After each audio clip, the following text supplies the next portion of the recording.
پاکستان کے معروف میزبان و اداکار طارق عزیز آج جہان فانی سے کوچ کر گئے۔ طارق عزیز نے 30 سال تک پاکستان کے مشہور پروگرام نیلام گھر کی میزبانی کے فرائض سر انجام دیے، یہاں تک کہ ان کی خدمات کے اعتراف میں پی ٹی وی نے اس شو کا نام ہی تبدیل کر دیا اور طارق عزیز شو رکھ دیا۔ طارق عزیز 28 اپریل 1936 کو ہندوستان کے شہر میں پیدا ہوئے۔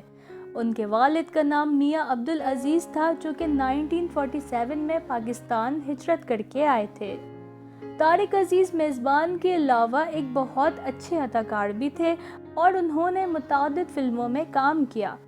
اس کے علاوہ طارق عزیز ایک سیاست دان تھے اور ابتداء میں پیپلز پارٹی سے وابستہ تھے، تاہم نظریاتی اختلاف کی بنیاد پر مسلم لیگ نون جوائن کر لی، لیکن اب سیاست سے کنارہ کشی اختیار کر چکے تھے۔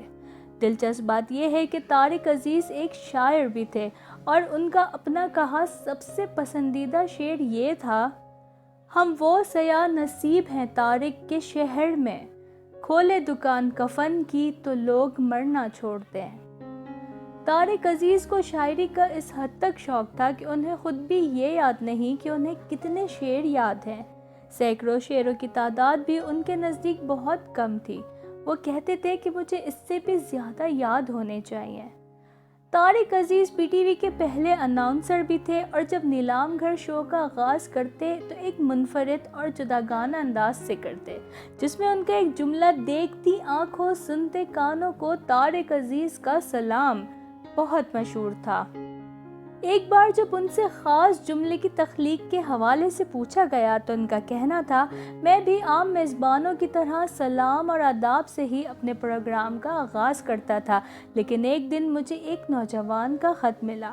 وہ نابینا تھا اور اس نے خط میں مجھ سے شکوہ کیا کہ آپ مجھے سلام ہی نہیں کرتے۔ اس کے بعد میں نے یہ پروگرام کا آغاز اس منفرد جملے سے کرنا شروع کیا تاکہ اس کی شکایت کو دور کر سکوں۔ معروف اینکر سہیل ورائش نے ایک پروگرام کے دوران جب طارق عزیز سے یہ سوال کیا کہ آپ نے کبھی دوسری شادی کیوں نہیں کی، تو اس پر پہلے تو طارق عزیز نے دلچسپ انداز میں کہا کہ یہ مرد بڑی کمبخت چیز ہوتی ہے، لیکن اصل ان کا یہ کہنا تھا کہ میں نے اپنے دوستوں کا حال دیکھا جنہوں نے 2 یا 3 شادیاں کریں، لیکن انہیں وقت سے پہلے مرتے بھی دیکھا ہے۔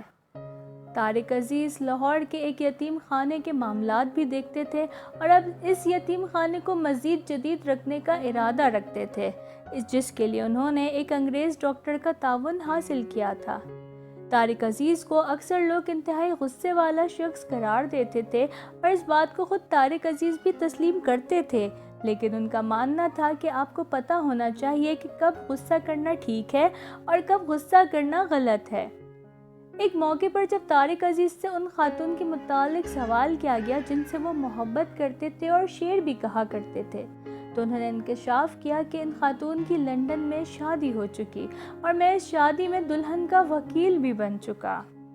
یوں تو طارق عزیز اپنے آپ میں خود ایک سنہرا دور تھا۔